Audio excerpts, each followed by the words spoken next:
Hey guys, welcome back to my channel. Today's video is gonna be a bit different from the content that I normally post, and I truly hope you are going to enjoy it. So today I'll talk to you about Vipassana meditation and the 10-day silent meditation course that I've completed at the beginning of last month. Well, kind of like beginning, middle. So the course lasted between 11 and 22nd of March before all this madness with the lockdown and coronavirus started. I'll give you a bit of context of why I've done such a course and the impact that it had on me, and how am I going to implement it in my life, and if I'm going to do it again. For the past 2 years, I've been on a spiritual journey, on a journey of self-discovery and self-improvement, and I was thinking to do something like this. I wanted a place where I can just go to meet like-minded people and to meditate and to clear the noise in my head. This is the main reason why I wanted to do something, because of the noise and the voice that just doesn't stop. We all know that negative voice, that it's always there to criticize us.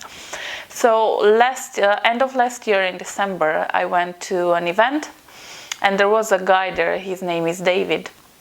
He was talking about one of the best experiences of his life, and he mentioned about this silent meditation course that he has done. And I was really intrigued. I was like, okay, that sounds really interesting. I was like, okay, this is a sign. I need to know more about it. So he talked about the course and his experience and how was it, and it all seemed really interesting for me. So as soon as the event ended, I went to David and I asked for more details because I wanted to know more about it. I felt like that's a sign. So David sent me the link to this organization. So what I've done is called Vipassana Meditation, and it was done at Dhamma. It was here in UK. It's a non-profit organization, which means that you don't pay anything for the course, which is just simply amazing. The way they run the courses, they run it on donations. So once you finish the 10-day silent meditation course, if you feel like it was beneficial for you, then you are free to leave a donation. So the courses are run solely on donation, so they are donation based. Everyone that is there, it's voluntary, so no one gets paid for anything. The teachers, the people that are serving you, the people that clean the place, everyone is there because they really want to be. So I think that was the part was more the most attractive to me, the fact that no one is getting paid to be there, and the fact that everyone really wants to be there. And I was thinking, wow, that must be really something pure, something very useful if people keep going without having any financial reward. So in December, as soon as I got on the website, in December I wanted to go in January, but there was no spaces for January, so I had space only for March. So in December I booked it for March, and the course that I've done, it was here in UK. It was in a place called Hertfordshire, which is about 3.5 hours from me. There is another center in UK. I cannot really pronounce the name, but I'm going to leave the details below and you can check it out. So in UK there are 2 centers that are doing Vipassana meditation courses. There are different types of courses. So the beginner one is the 10 days silent meditation course. Then you can do refreshers, which can be, 3 days, or sometimes you can just go for a day. So it's really dynamic. But the first one, it needs to be 10 days. If you haven't done the 10 days, you won't be able to do the other ones. Okay, so that was in terms of registration. I've heard of the course from someone else. I went straight onto the website and I booked it. My advice, this is not something that you would do it just because you thought of it. This is something that you really want to give a second thought maybe, because it's really challenging, and honestly it was one of the most challenging experiences from my life, but it was also really rewarding. So let me tell you a bit how it works. So as I've mentioned, it's a 10 days course. So you get there, and what you have to take with you, like as less clothes as possible. You're not allowed with technology. You're just gonna have a very simple room, which either you're gonna share it with someone else, or if you're lucky enough, then you are gonna have your own room. So I got there on the first day, and after the registration we had to put all our technology. So you have a locker where you can put your stuff, and you have the key with you. So during the whole course you have the key with you. If you want to check it, obviously you can go and check your phone, but that's not the point. So the point is to go there just with yourself, and that's it, without any distractions, without any technology. So just to make it clear, you don't have phone, you don't have anything with you. Another rule is that you cannot read and you cannot write during the course. So you don't take books with you, you don't take pens, notebooks or anything. What else? Okay, so I've mentioned no technology, no reading, no writing, very simple clothes. So you're just advised to cover yourself so you don't distract other people. In terms of the course itself, so with me I was sharing the room with another girl. You have a very tight schedule. So basically what you do there, you meditate for 10 hours a day. The day starts at 4 a.m. and it finishes at 9 p.m., which is very challenging. So the way it would work, you have your area where you sleep, and then you have the meditation hall. Because you don't have any technology with you at 4 a.m., you would have the gong. So there will always be someone that will use the gong when you have to go for the meditation or when you're supposed to wake up. So the day starts at 4 a.m. The wake up is at 4 a.m. The first meditation will start at 4:30 and would last to 6:30. Then 6:30 you would have breakfast, and you can relax until 8 a.m.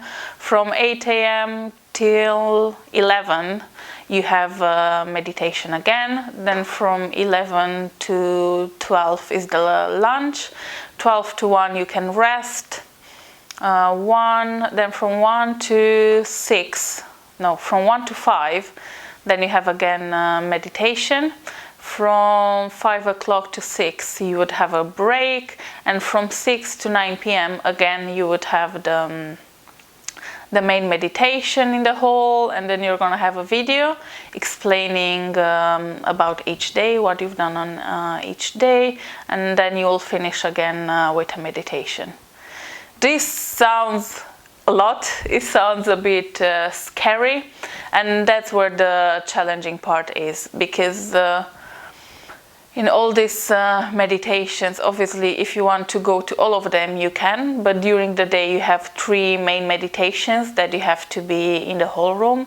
So the main ones were, let me think, so the main one was 8 to 9 a.m., 2:30 to 3:30 p.m., and then it was the 6 to 7 p.m. So those were mandatory, you had to be there, and if you weren't there, then the course manager would come and look for you. And apart from that, it's totally up to you if you want to meditate in the whole room or if you want to meditate in your room.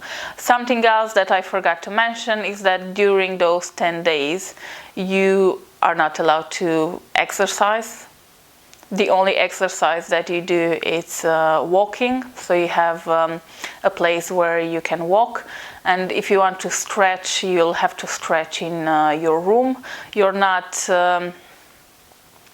supposed to stretch outside or anywhere else where you can distract the attention of other people.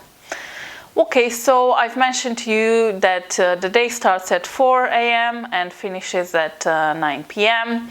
You only have two main meals, so you have the breakfast and then you will have the lunch, and the last meal would be two fruits, which you will have them at 5 p.m. And I'm going to tell you a bit of the categories of people. So at this course you had new students and old students. So if you are a new student, you will get the breakfast, you will get the lunch, and also you will get the fruits at 5 p.m. If you are an old student, you will only get the breakfast, the lunch, and you won't get any food after that. So you will only get water with warm water with lemon around 5 p.m. So that's how you are divided. And also in the whole room, so in the meditation hall, you will have you will be divided. So the new students are going to be at the front of the room, and the old students are going to be at the back. In terms so this course, it's open to all genders. Male would be on one side of the meditation hall, and woman would be on the other side of the meditation hall. And during this time, men and women don't talk to each other, so you don't have access to each other, and you are in a separate sides of the campus, if you could say so. So women are on one side and men are on the other side. Let me see, what else should I mention? Now I gave you a bit of context on what is happening there. I'll tell you a bit about my own experience. The most challenging part for me was not the fact that I couldn't talk to other people. I think the most challenging part for me was to shut my mind, because I just had thoughts over and over and over and over, and I felt that a lot of the times I couldn't really concentrate on what we were supposed to do, which I'm going to mention in a second. So I felt like my mind was just wandering, and I was like, okay, mind, please come back, let me do what I have to do. So that was the most challenging part, to just calm my mind and just to be present, to live in the present. In terms of the practice and what you are supposed to do, so Vipassana meditation, it's a type of meditation which concentrates more on breathing and also on you observing your body sensations. The way the course is divided, the first 3 days you concentrate on breathing, so that's the main focus, and you concentrate especially on this area here. So 3 days you just concentrate on breathing, breathing, breathing. And the way it works, you just have to observe your breathing. You don't have to control your breathing. So you just control the breathing that goes in and out, and everything through your nose. After those 3 days, you start to go into Vipassana meditation. So Vipassana meditation, basically you just have to observe your body and not to take any action. So whatever you're going through, you're just observing, observing, observing. You don't take any action. So after the 3rd day, we had, on the 4th day, we started to have 3 times a day when we were supposed to meditate for 60 minutes without changing the position. So you will keep the position for 60 minutes, and all you're going to do, you're just going to observe your body. So for example, if you get pain in your legs, you will just think, okay, it's pain in my legs, that's just a sensation. So you wouldn't react to the sensation, because normally, obviously, when you have pain, you are tempted to just react. So this time you won't react, you will just observe the pain, the pain that it's in your body. And I think that was the hardest for me. I couldn't do it in the first day, but the second day, so the 5th day, I managed to see it for the first time for 60 minutes without changing my position. And it was really, really hard, but I was so happy at the end that I've done it. So after that day, you had to stay, as I've mentioned, 3 hours a day during the main meditations without changing your position. So my take on from this, from the meditation was, our mind is going to keep wandering over and over and over, and whenever you try to concentrate on your body and on the sensations that go into your body, you will have thoughts and a lot of past memories that will come into your mind, and they will try to distract you from what you are doing. So whenever you were sitting, you would just have memories and thoughts, they will just come. And something really interesting, a few people left. So apparently the second day and the sixth day are the hardest. So we had a few people that left. Not exactly on those days, they left at different points. And also we had a lot of people that were crying, and I was like, why is everyone crying? Am I supposed to cry too? So that was quite challenging for me, because I didn't know, why are they crying? Am I doing something wrong? Am I supposed to cry too? And that's one of the main reasons why you are not supposed to talk during this course, because you will just get influenced by what the other person is feeling, and then you're going to start comparing what you feel with what others feel, and then you will end up in a mess, because you don't concentrate anymore on what you feel, you just concentrate on what others feel, and then you try to match it, kind of like to feel the same. So at the end of the course, I realized that the fact that you don't speak to other people and you don't interact is really beneficial, because we are all going through different experiences, we all experience different sensations, we all have different thoughts, and it was really good just to see at the end the benefit of not talking, because then you are able to experience your own sensations and your own body without being distracted by what others are feeling. Again, I'll come back to my own experience. So the hardest was just to maintain my position, to concentrate on the sensation, on observing the sensations that go through my body, instead of just concentrating on my thoughts. And what I've noticed is that when you calm your mind, when you get into that state of calmness, that's when you can, when you start to feel the sensations in your body. The truth is that we have sensations going through our body at all times, but because there is so much noise in our head, we don't even realize the sensations. So this was a really good exercise to just calm and just start to think of my own body and just to feel the sensations. So what Vipassana meditation is teaching you, don't react. It's more like just observe your body, and through observing your body you fix any other issues that you have, because you're just observing, so you let things happen. And the most important, through Vipassana meditation, you live in the present, because all you concentrate is on the present moment. You concentrate on your sensations and on your body at this point in time, not the future, not the past. You just concentrate on the now.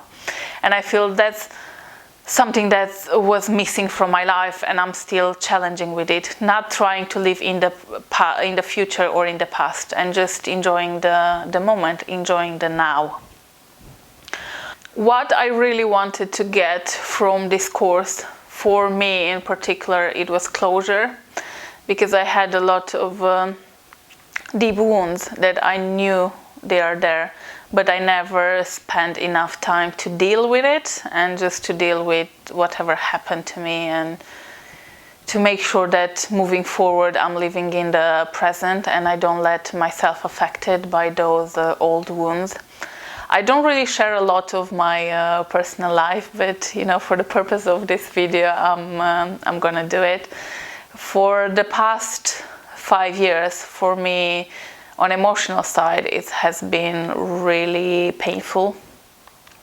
So I really needed to fix that, just to make sure that I'm preparing myself for a healthy relationship, because I truly want to have a healthy family. I want to have a husband and I want to have kids, but I know that I can do that only when I'm healing myself, and only by being the best version of myself, because I truly want to go into a partnership and I want to have a healthy relationship. So I knew I have to do the work for myself in order to be able to achieve what I want.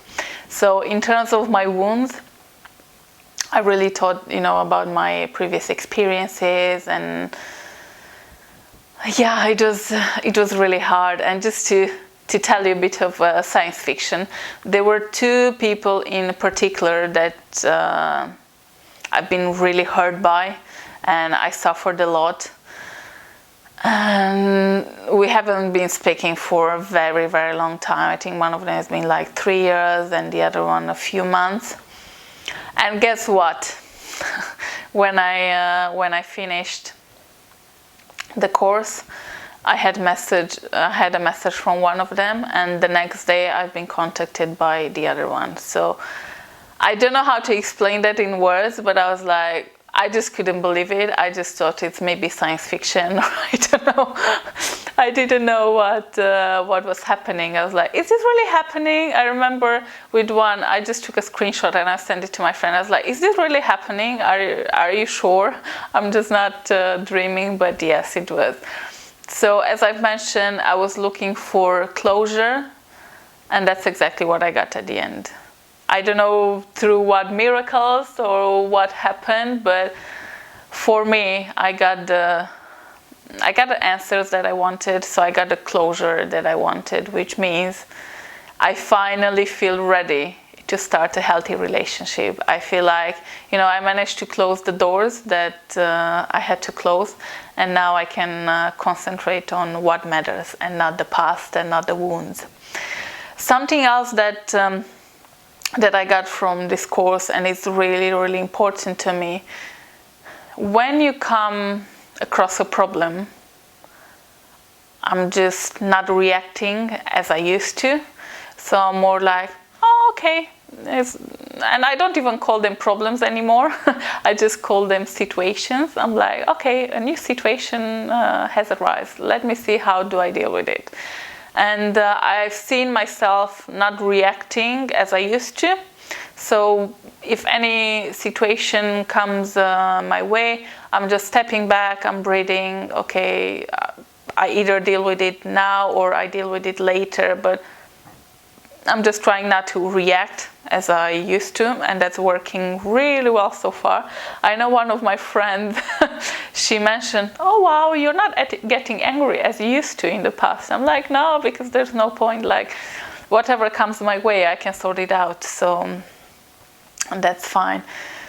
So yeah, those are my take-ons from the course. It was really challenging for me to be there for so many days and just to be with my thoughts and just me with myself. And I think one of the best lessons that I got is like, you don't need a lot to be okay. So with being there, I only had my clothes and we had 2 meals a day, and I was okay. And that's just a bigger lesson for me. Like, I've never been a materialistic person, and that being there proved me right, because what truly matters to me is just to be okay with myself, and also to know that my loved ones are okay. And also being there, I had a few ideas of projects that you're gonna see in the next years. It made me think a lot of what I'm doing at the moment, why am I doing, and also a lot of thoughts on social media, my mission, and everything that I'm going through, and I'm doing what I'm doing in terms of content. I had to ask myself, why am I doing this? Why am I on social media? What impact do I want to have on people? And a lot of other questions. So by doing the projects that I'm going to do, you're going to have the answers to my questions. So that was all I wanted to talk to you about in terms of the my own experience. Of course, there is a lot more that I could talk about, but I don't want to make this like a 1-hour video. Usually I do like 10-15 minutes max, so this is over my limit already. But again, if you want to challenge yourself, if you want to check these courses, I'm going to leave the link in the description. I truly hope this is going to be helpful for you. And if you are on a spiritual journey, I truly recommend you to to try something different, because this is something different from what people normally do. And being with your own thoughts, it's scary, but it's so beneficial at the same time. So if you enjoyed my video, subscribe to my channel, and I'm gonna try to bring more videos for you in terms of my spiritual journey and all the experiences that I'm going through. If any of you have also done this 10-day silent meditation course, please let me know. Let me know your own experiences and how has this helped you. Have a great day.